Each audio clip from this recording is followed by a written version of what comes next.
Hello mga idol. So okay lang yan mga idol na kahit walang sumusuporta sa'yo, ah, walang nakikinig sa'yo, o ayan, konti lang ang followers mo, konti lang ang mga nanonood sa'yo.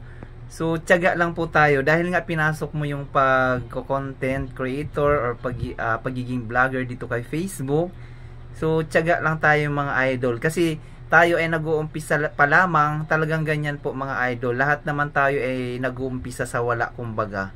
So ang importante dyan idol, wag tayong mawala ng pag-asa. So continuous lang tayo sa paggawa ng ating mga content, pag-upload lagi. So consistent po natin ang pag-upload ng ating mga content.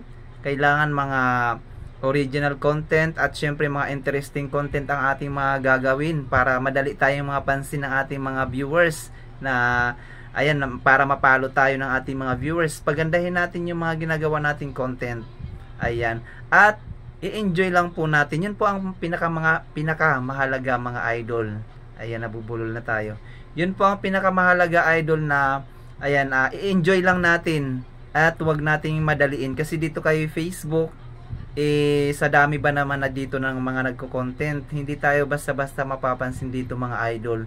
Kaya ang laban lang natin doon sa ibang mga content creator, ayan, syempre yung sarili nating gawa at syempre galingan natin ang paggawa ng ating mga content para mapansin din tayo. So wag tayong guys, wag tayong idol, wag natin kumpara ang ating sarili sa iba.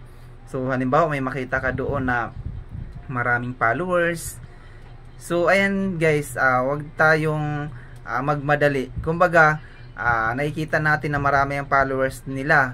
So mangarap din tayo mga idol na darating din tayo doon. Siyempre gawin natin ang mga bagay na makakatulong sa atin.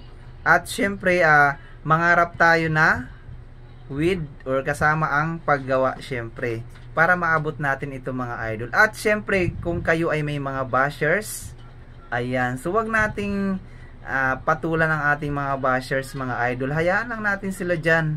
Huwag natin silang i-block dahil isa sila guys sa mga nakakatulong sa atin. Isa sila sa nagpapataas ng ating views. Isa sila sa nakakatulong para kumita tayo dito kay Facebook. So yung mga bashers na yan guys, isa yan sa mga nanonood din sa atin. Kasi binabash tayo dahil nakikita nga nila yung mga video natin, nanood sila.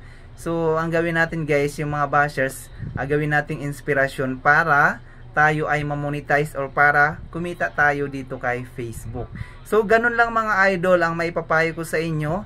Kung kayo ay nagsisimula pa lang sa pagko-content, ayan, wag tayong sumuko. Ayan, laban lang ng laban, upload lang lagi ng mga original content, at syempre iwasan ang mga copyright music para mamonetize tayo.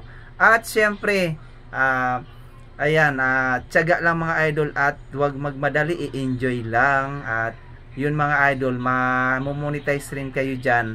At syempre laging tatandaan na yun nga, kung nakaya ko nga, syempre kaya nyo rin yan. Ayan, so ganyan din guys, ganyan din po ako nag-umpisa, kaya naniniwala ako sa inyong kakayahan. Ayan, so gumawa lang kayo at tsak mararating nyo rin ang kagustuhan nyo na kumita rin dito kay Facebook. So maraming salamat mga idol sa panonood ng aking content. God bless you all po.